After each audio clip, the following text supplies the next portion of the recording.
Jam 3 pagi, dia bangun gara-gara dengkuran suaminya. Saat ditegur, suaminya malah menamparnya. Dia pun pindah ke sofa dan begadang. Besoknya, dia kesiangan dan hampir telat kantor. Saat mau berangkat, mobilnya terhalang mobil tetangga sampai tak bisa masuk. Tetangganya malah angkuh, menyuruhnya pindah sendiri. Dia mengalah saja. Sampai kantor, parkirannya sudah diisi orang lain. Terpaksa dia parkir di luar, padahal dia sudah belasan tahun mengabdi di sana hingga jadi kepala departemen.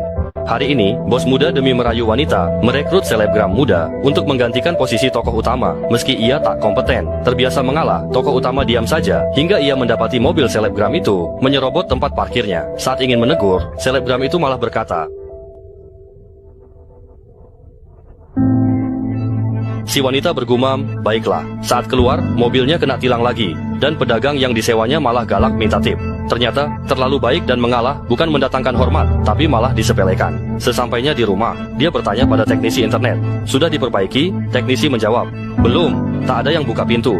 Saat masuk rumah, suaminya ada, namun malah menyuruhnya diam demi proses kreatif. Tak sanggup lagi, ia terus mengonsumsi obat penenang, meski kecemasannya memburuk. Malamnya, ia terusir ke sofa oleh dengkuran suami, lalu melihat iklan tabib India, penyembuh kecemasan. Berharap sembuh, ia pun pergi menemui tabib tersebut.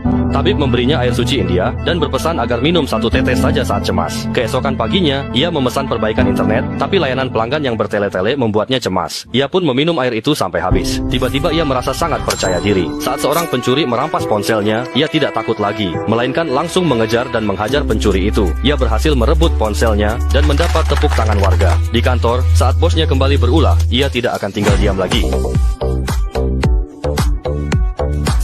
Dia pun segera mulai berbicara dengan nada yang sangat tenang. Usai bicara, ia pergi tanpa menunggu jawaban bos. Ia pun menemui rekan selebgramnya, merebut tongkat swafotonya, lalu kabur ke parkiran.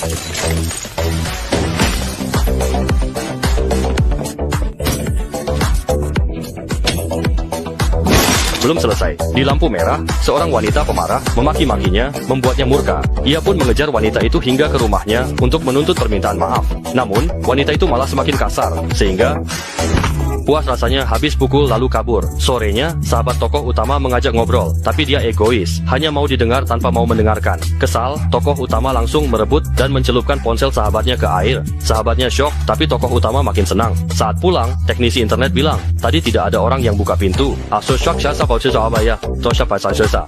Bukan salahku. Saat mau pergi, ia ditarik kembali untuk perbaiki kabel internet dulu. Di dalam rumah, suaminya sedang malas-malasan di depan kanvas. Ia memarahi suaminya, di rumah kok tidak buka pintu? 1 garis saja digambar sebulan. Suaminya cuek, ini seni, kamu tidak mengerti.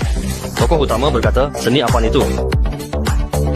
Setelah dia selesai mengucapkan kata-kata tersebut, dia pun terdiam sejenak dan mulai Dia merusak karya seni pemberian Zhang Feng dan menodai dirinya. Suaminya duda beranak nakal yang menumpang hidup di rumahnya. Tokoh utama akhirnya mengusir bapak anak parasit itu. Setelah mereka pergi, teknisi internet berulah lagi. Dia bilang perbaikan kabel butuh 3-4 minggu dan biaya jasa serta bahan ditanggung tokoh utama. Dia pun marah.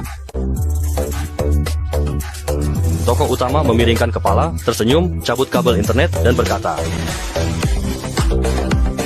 pada awalnya dia sempat berpikir bahwa dah, semua masalah sudah selesai. Tokoh utama ingin tidur nyenyak. Tapi saat tidur sampai jam 4 pagi, dia kembali dibangunkan oleh suara bising dari tetangga. Tokoh utama langsung menerobos masuk ke rumah tetangga. Ternyata mereka sedang mengadakan pesta. Maka dia langsung maju dan mencabut kabel speaker. Hasilnya, orang-orang itu tidak hanya tidak mendengarkan peringatan, malah justru mempermalukan tokoh utama. Tokoh utama pun pergi dengan marah, tapi bukan karena takut, melainkan dia turun ke bawah, mengambil seember bensin, lalu menuangkannya ke mobil tetangga, dan di depan mata mereka, dia membakar mobil itu. Suasana kini jauh lebih tenang. Tokoh utama tidur nyenyak sampai jam 2 siang, lalu bangun dengan lega, tanpa butuh obat penenang lagi. Dia membuang semua barang suaminya, lalu memesan pizza, membuka sampahnya, dan berendam air hangat. Dia sadar hidup bisa sebahagia ini, tapi tiba-tiba dia teringat. 2 hari lalu, adiknya menitipkan kucing untuk dirawat. Adiknya sangat sayang kucing itu, dan minta diberi makan rutin, tapi dia benar-benar lupa. Saat tiba di rumah adiknya, kucing itu sudah hilang. Sialnya, saat itu juga adiknya pulang. ayah, apa yang kamu lakukan di sini? Bayiku yang menggemaskan. Tak bisa lagi bersembunyi, sang aktris terpaksa mengaku. Saudari, Adik itu mendadak terisak. Sang pemeran utama hendak menghibur, tapi malah berujung mengeluh.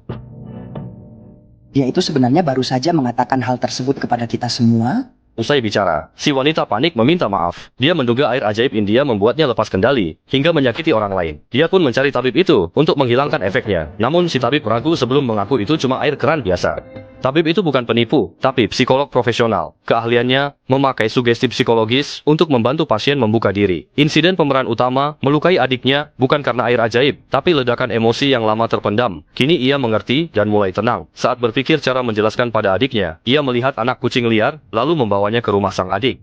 Di jalan, ia bertemu wanita yang dulu dipukulnya karena road rage. Namun, wanita itu malah sopan mempersilakannya lewat, seolah sudah sembuh. Tiba di rumah adiknya, ia menggendong kucing, dan tulus meminta maaf sambil bercerita. Adiknya luluh dan menjelaskan bahwa kucingnya mati karena serangan jantung, bukan kelaparan. Mereka pun akhirnya berbaikan.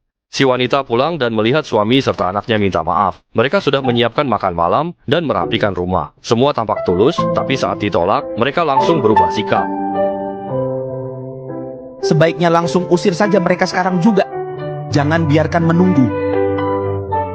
Ayah dan anak yang tidak tahu malu itu, si pemeran utama pun berkemas untuk berlibur. Sebelum pergi, tetangganya sempat menyapa ramah. Aduh, cepat tampar saja dia sekarang juga.